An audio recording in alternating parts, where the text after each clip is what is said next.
మనతో పాటు ఐఎఫ్టిఎల్ నాయకురాలు ఉన్నారు. అయితే మూసీ ప్రక్షాళన గురించి ఇక్కడ ఒక రౌండ్ టేబుల్ సమావేశం కూడా పెట్టుకోవడం జరిగింది. మరి వారితో మాట్లాడి మరిన్ని విషయాలు చర్చిద్దాం. చెప్పండి మేడం, ఎట్లా చూస్తారు ఇవాళ మూసీ ప్రక్షాళన అంతా కూడా మాట్లాడుతూ ఉన్నారు?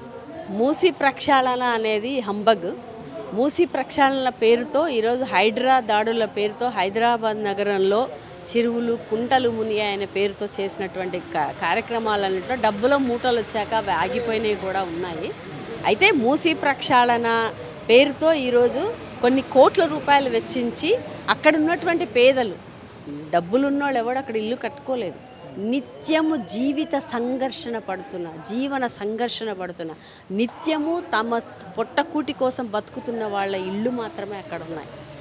సుదీర్ఘకాలంగా ఈరోజు కొత్త నివాసాలు ఏర్పరచుకోవట్లే. ఆ మూసి ఉన్నప్పటి నుంచి గుడిసెలలో నుంచి చిన్న రూములు వేసుకొని బతుకుతున్న సుదీర్ఘకాలంగా కుటుంబాలు బతుకుతున్నాయి. సుదీర్ఘకాలంగా కుటుంబాలు బతకడమే కాదు, ఆ చుట్టుపక్కల ఉన్నటువంటి బిల్డింగ్లలో వాళ్ళ జీవనాన్ని పెంచుకోవడానికి కావాల్సిన ఉపాధిని కూడా వెతుకొని జీవిస్తున్నటువంటి పరిస్థితి ఉంది. సుందరీకరణ లేదా ప్రక్షాళన అనేది, ప్రక్షాళన ఎవరికి చేయదలుచుకున్నావు? నగర నడిబొడ్డున పేదవాళ్ళు లేకుండా ఉండే ప్రక్షాళన నువ్వు చేయదలుచుకున్నావా, లేదా నిజంగా ఆ నది నుంచి వచ్చే దుర్గంధాన్ని నిలువరించదలుచుకుంటే దుర్గంధానికి కారణం ఏమిటి? ఈరోజు హైదరాబాద్ నగరంలో ఉన్నటువంటి పరిశ్రమల వ్యర్థాలన్నింటినీ కూడా మూసీ నదులకు వదిలారు. మూసీ నదులలో వచ్చే నీళ్లు పంట పొలాలకు వాడుకునే పరిస్థితి కూడా లేదు. అసలు నువ్వు వాటిని ఎందుకు నిరోధించావు వ్యర్థాలని? దానివల్ల కెమికల్ కాలుష్యం వల్ల నిజంగానే దెబ్బతింటుంది. కెమికల్ కాలుష్యాన్ని నియంత్రించడానికి ప్రభుత్వం ఏం చర్యలు చేపట్టింది అనేది ఒక ప్రశ్న మేము అడగదలుచుకున్నాం. రెండోది, పేదవాళ్ళు నివాస ప్రాంతాలన్నీ ఖాళీ చేయించడం, ప్రత్యామ్నాయ ఏర్పాటు లేకుండా ఖాళీ చేయించడం అనేది కరెక్ట్ కాదు. మాటలలో ఒకటి ఉంది, ఆచరణలో ఒకటి ఉంది. మాటలలో నేను అన్నీ చూసుకుంటామని చెప్తున్నదానికి ఆచరణలో వాళ్ళందరినీ అక్కడి నుంచి ఎలాంటి ముందస్తు ప్రకటనలు లేకుండా ఖాళీ చేయించేటువంటి ఒక ప్రక్రియ ప్రభుత్వం ఉంటుంది. ఇది అన్యాయమైనటువంటిది, అక్రమమైనటువంటిది. ఇక్కడ ఉన్నటువంటి మూసి ప్రాంత పరివాహక ప్రాంతంలో బతికే ప్రజలు బతికే హక్కు ఉంది, జీవించే హక్కు ఉంది. నువ్వు ప్రక్షాళన చేయదలుచుకుంటే, దాన్ని సుందరీకరణ చేయదలుచుకుంటే చెట్ల నిర్మాణాన్ని చేసి కాలుష్యం లేకుండా ఉండే వాతావరణాన్ని క్రియేట్ చేసి పక్కా ఇళ్ల నిర్మాణానికి అక్కడే ఆ ప్లేసుల్లోనే ఉండడానికి పేదవాళ్ళకి అవకాశం ఉండాలి. అంటే ఇక్కడ ప్రభుత్వం ఇప్పుడు కూల్చివేసినటువంటి పేద ఇండ్లకు కానీ పేదలకు కానీ ఎలాంటి సదుపాయాలు కల్పిస్తలేరంటారు చెప్పినట్టుగా? లేదు, ఎక్కడ కల్పించిందండి? నువ్వు ప్రకటించకుండా దాని రాజకీయ పార్టీలతో కానీ అక్కడ జీవిస్తున్న ప్రజలతో కానీ ఎలాంటి ఒపీనియన్ సేకరించావు? నువ్వు ఎలాంటి ప్రజాస్వామిక పద్ధతులు పాటించకుండా నువ్వు దాడికి పూనుకున్నావే, బుల్డోజర్లతోటి నువ్వు డోస్ చేస్తూ పోతున్నావే. అలాంటిది లేనప్పుడు రేపు ఆచరణలో కూడా ఆ ప్రజల కోసం చూస్తుందని నమ్మకం ఏంటి ప్రజలకి? అంబర్పేటలో కూడా కొంత స్థలాన్ని కేటాయించి కట్టిస్తామంటున్నారు. కట్టించినాక ఈ మాట చెప్తే అర్థం ఉంటుంది. కట్టించలేదు, ఏమీ కట్టించకుండా అట్లా వదిలేసి మీరు ఖాళీ చేయాలంటున్నారు. ఎక్కడ పోయి బతకాలి వాళ్ళు? ఏం చేసుకొని బతకాలి వాళ్ళు? నువ్వు నిజంగా ఆ చిత్తశుద్ధి ఉంటే ఫస్ట్ కట్టించండి. ఆ కోట్ల డబ్బులతో వాళ్ళ ప్రత్యామ్నాయ ఉపాధిని ఏర్పాటుని అక్కడే కట్టించండి, కట్టించాక చేసుకోండి.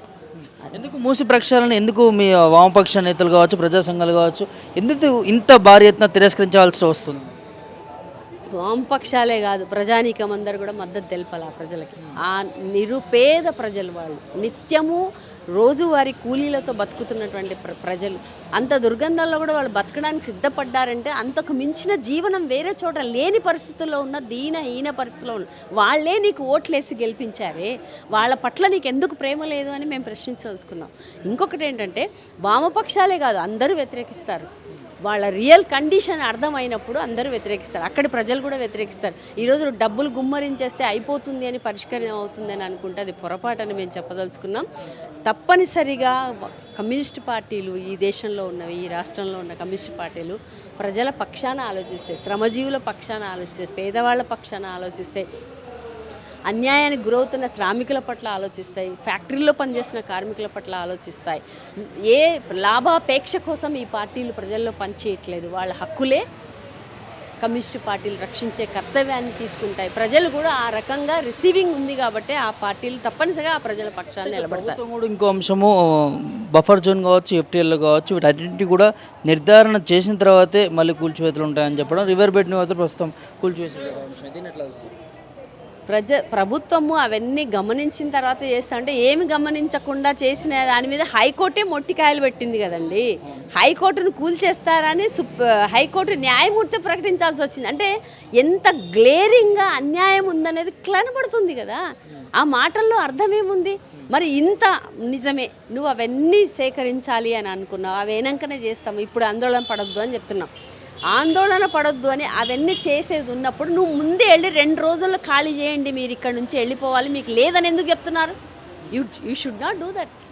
Why you are doing like that? That is not the correct. నువ్వు ఆ ప్రజల దగ్గరికి వెళ్ళి మీటింగ్లు పెట్టి అమ్మ పరిస్థితి ఉంది, ఇట్లుంది, మీ అభిప్రాయం ఏమిటి అని అడిగింది. వాళ్ళందరూ వెళ్ళాలనుకుని ఒకవేళ అంటే వాళ్ళ ప్రత్యామ్నాయం మీద వాళ్ళకి నమ్మకం వస్తే అప్పుడు ప్రజలు ఆలోచిస్తారు. నువ్వు ఆ చర్యలు ఏం చేయకుండా ఎల్లుండి ఖాళీ చేయండి అని రెవెన్యూ అధికారులు వెళ్ళి ఎందుకు చెప్తున్నారు? అక్కడ చెప్పాల్సిన అవసరం ఏమిటి?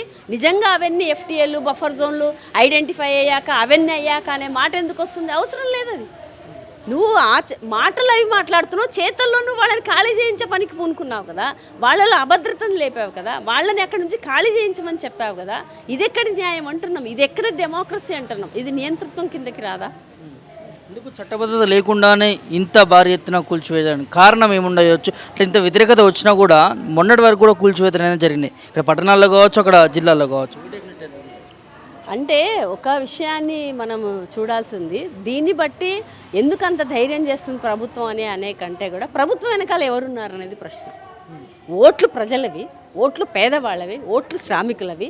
కానీ ఎవరి కోసం సేవ చేస్తున్నారంటే పెద్ద పెద్ద కంపెనీల కోసం సేవ చేస్తారు, పెద్ద పెద్ద ఫ్యాక్టరీల వాళ్ళ కోసం, పెద్ద పెద్ద కార్పొరేట్ కంపెనీలకు సేవ చేసే ప్రక్రియలో ఉంది. కాబట్టి ఈ ఘటనతోటి క్లియర్గా కనబడుతుంది ప్రభుత్వము ఎవరి ఓట్ల ద్వారా అధికారంలోకి వచ్చింది, ఎవరి కోసం సేవ చేస్తుందని ప్రజలు అర్థం చేసుకోవాలని కూడా మేము చెప్పగలుగుతాం.